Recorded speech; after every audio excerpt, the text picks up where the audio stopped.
உமக்கு மேல் ஒருவரும் இல்லையே, எல்லோருக்கும் மேலாக உயர்ந்தவர். உமக்கு மேல் ஒருவரும் இல்லையே. அல்லேலூயா, அல்லேலூயா, அல்லேலூயா, ஆமென். அல்லேலூயா, அல்லேலூயா, அல்லேலூயா, ஆமென். ஒருவரால் சிருஷ்டிக்கப்படாமலே தாமாக என்றென்றும் இருப்பவர்.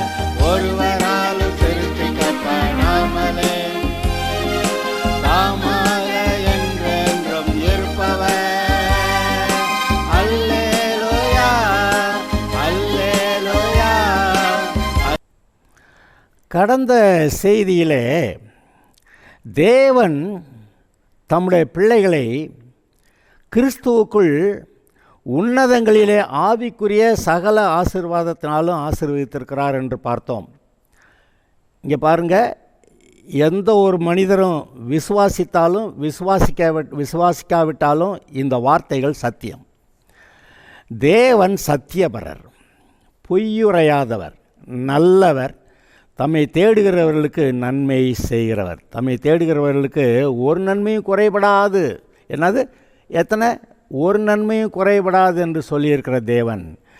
நீங்கள் கர்த்தரை தேடுகிற மனநிலையோடு அவரை நோக்கி பார்த்து இந்த பூமிக்குரிய வாழ்க்கையை வாழும்போது, உலகத்துக்குரிய வாழ்க்கையை நான் சொல்லலை, இந்த பூமிக்குரிய தேவனுடைய பிள்ளையாக இந்த பூமிக்குரிய வாழ்க்கையை வாழும்போது, இந்த பூமியிலே தேவனுடைய சித்தத்தை நிறைவேற்றின எவ்வளவோ மனிதர்கள் இருக்கிறார்களே, அதுபோல் நீங்களும் தேவனுடைய சித்தத்தை நிறைவேற்றுகிறவர்களும் இந்த பூமியிலே நல்ல திருப்தியான சந்தோஷமான ஆசீர்வாதமான சாட்சியாக வாழ்ந்து நீங்கள் கர்த்தருக்கென்று பெரிய காரியங்களை சாதிக்கிறவர்களாக இருப்பீர்கள் என்று நான் உங்களுக்கு சொல்லிக்கொள்ள விரும்புகிறேன். ஆபிரகாம், ஈசாக்கு, யாக்கோபு, ஆபிரகாமின் தேவனும் ஈசாக்கின் தேவனும் யாக்கோபின் தேவனும் என்று தன்னை குறித்து தேவன் தனக்கே பேர் வச்சுக்கிட்டாரு. இந்த ஆபிரகாம், ஈசாக்கு கர்த்தருக்கு பிரியமானவங்களாக இருந்தாங்கன்னு நமக்கு தெரியும். யாக்கோபு அவ்வளோ பிரியமானவனா எத்தனா அப்படியெல்லாம் இருந்தான்னு நம்ம கேள்வி கேட்போம். ஆனால் அவனுடைய கடைசி காலங்களிலே அவன் கர்த்தரிடத்திலே தன்னை முழுவதுமாய் ஒப்புவித்து எந்த அளவுக்கு ஒப்புவித்திருக்கிறான்னா, நான் யாக்கோபின் தேவன் சொல்லிக்கிற அளவுக்கு தன்னை ஒப்புவித்திருந்திருக்கிறான். நமக்கு தெரியும், தாவீதை பற்றி அறியாத கிறிஸ்தவர்கள் இருக்க முடியாது. அப்படி தேவன் தாவீதை அழைத்து என் இருதயத்துக்கு ஏற்றவன் என்று சொல்லி வளர்த்தார். அவன் ஆடு மேய்க்கிறவனாக இருந்தவன் எப்படி அங்கே ராஜாவாக்கப்பட்டானோ அதுபோல் அது அநேகர் இப்படி இருக்கிறார்கள். இந்த தாவீதோட வாழ்க்கையில் கடைசியில் ஒரு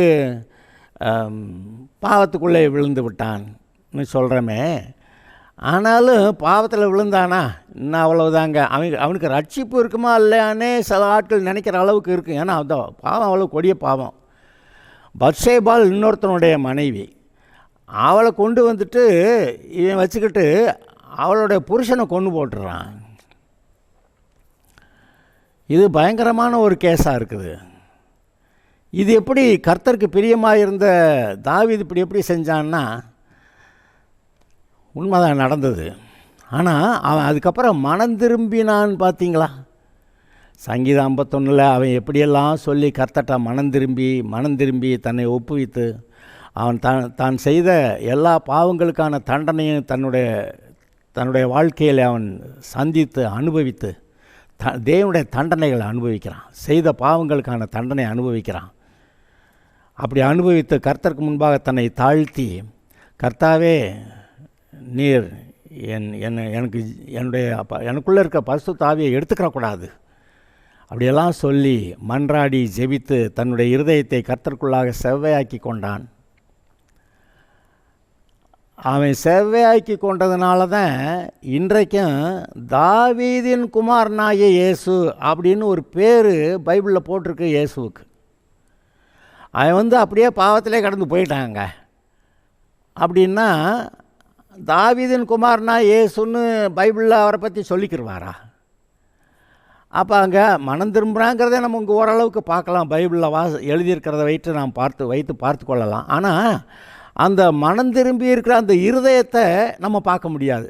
அங்கே சம்பவங்களை பார்க்குறோம், ஆனால் அங்கே அவனுடைய இருதயத்தை நம்ம பார்க்கல. 1-2 வசனங்களில் ஓரளவுக்கு அதை பார்க்குறோம். ஆனாலும் உள்ளான இருதயத்தில் அவன் மனம் திரும்பி தேவனுக்கு பிரியமாக இருந்ததுனால தேவன் அவனுக்கு கொடுத்த வாக்கு தத்தங்களை நிறைவேற்றுகிறவராக இருக்கிறார். என்ன வாக்கு தத்தம் கொடுத்தாருங்கிறீங்க? உன்னுடைய இந்த இஸ்ரவேலில் உன்னுடைய சிங்காசனத்தில் உட்கார்றதுக்கு உனக்கு குமாரன் இல்லாமல் போகிறதில்ல அப்படியெல்லாம் சொல்லிவிட்டார். அப்புறம் பார்த்தா இவன் இந்த பாவத்தை செஞ்சு விட்டான், அதுக்கப்புறம் அது நடக்குமா அப்படின்னெல்லாம் நமக்கு அவ்வளோ 1000 கேள்வி வருகிறது. ஆனால் அவனுடைய உண்மையான மனம் திரும்புதல் இருந்ததுனால கர்த்தர் இயேசுவை பற்றி பேசும்போது தாவீதின் குமாரனாகிய இயேசு, தாவீதின் குமாரனுக்கு ஓசன்னா அப்படியெல்லாம் வந்துருச்சே. அதாவது உண்மையாக மனம் திரும்புகிற ஒரு இருதயத்தை நீங்கள் பாருங்கள். அப்படி ஆபிரகாம் எப்படி அந்த ஆசீர்வாதத்தை சுதந்திரிச்சான், இந்த ரூத் எப்படி ஒரு நல்ல ஆசீர்வாதத்தை சுதந்திரிச்சா, இந்த தாவீது எப்படி ஒரு நல்ல ஆசீர்வாதத்தை சுதந்திரிச்சு, இப்போவும் இயேசுவானவர் மறுபடியும் 2ஆம் வருகையில் வந்த பிறகு எங்கெங்கே அவர் உட்காருவார்? இஸ்ரவேல் தேசத்தில் தாவீதோடைய சிங்காசனத்தில் அவர் உட்கார்ந்து பூமி முழுவதையும் ஆளுகை செய்வார் என்று எழுதியிருக்கிறது. ஆக இப்பொழுது நம்ம பார்க்குறோம், நம்முடைய பைபிளில் சொல்லப்பட்ட காரியங்களை பார்க்கும்போது அநேகர் தேவனுடைய ஆசீர்வாதங்களை பரிபூர்ணமாக சுதந்திரித்தார்கள். இடையில விழுந்தாங்க, எதிர்த்தாங்க, அதெல்லாம் இருக்க தான் செய்யுது. அதையும் மன்னிக்கிறாரு, வெறுமனை மொட்டையாக மன்னிக்கலை, அதுக்கான தண்டனையை அவர்கள் பெற்றிருக்கிறார்கள். ஒரு குற்றம் செய்தால் அதுக்கான ஒரு அடி வருதுங்கிறத நமக்கு புரிந்து கொள்ளணும். அடிகளுக்கு ஏதுவானவைகளை செய்கிறவன், அறிந்து அடிகளுக்கு ஏதுவானவைகளை செய்கிறவன் அநேக அடிகள் அடிக்கப்படுவான்னு தான் பைபிளில் சொல்லியிருக்க ஒழிய அறிந்து அடிகளுக்கு ஏதுவானவைகளை செய்கிறவன் மன்னிக்கப்படுவான், ஒரு குற்றமும் ஒரு தண்டனையும் இல்லாமல் மன்னிக்கப்பட்டுருவான் அப்படின்னு பைபிள் சொல்லலை.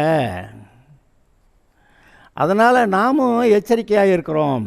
நாம் ஏதோ ஒரு பாவம் செஞ்சால் அதுக்கான தண்டனை வருங்கிறத, ஒருவேளை உன்னை மட்டாய் தண்டிக்கிறேன்னு சொல்லிக்கிட்டு மட்டா தண்டிப்பாரே ஒழிய தண்டிக்காமல் விட மாட்டார், உன்னை முற்றும் தண்டியாமல் விடேன் அப்படின்னு வேறு சொல்லியிருக்கிறாரு.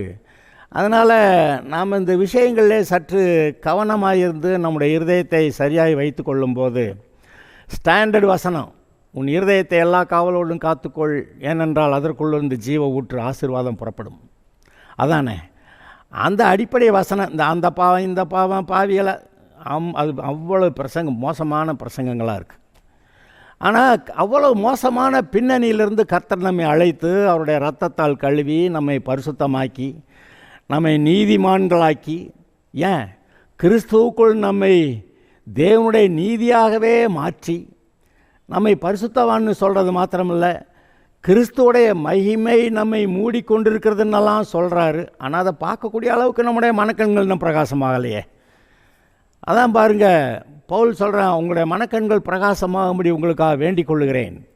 அப்போ நீங்கள் எவ்வளவா ரட்சிக்கப்பட்டது மாத்திரமல்ல, கழுவப்பட்டு பரிசுத்தமாக்கப்பட்டு தேவனுடைய வீட்டில் பிள்ளையாகி கிறிஸ்துவோடு கூட உடன் சுதந்திரராகி அங்கே நீங்கள் இந்த பூமியில் மறுபடியும் ஆளுகையை பெற்றுக்கொண்டு, அது சொல்கிறாரு, ஏதோ பரலோகராஜ்யத்தின் திறவுகோல்களை நான் உனக்கு கொடுக்குறேன் அப்படி சொல்லிட்டார். அப்போ விசுவாசிகள்கிட்ட அந்த பரலோகராஜ்யத்தின் திறவுகோல், ஆளுகை, அதிகாரம் கொடுக்கப்பட்டிருக்கிறது.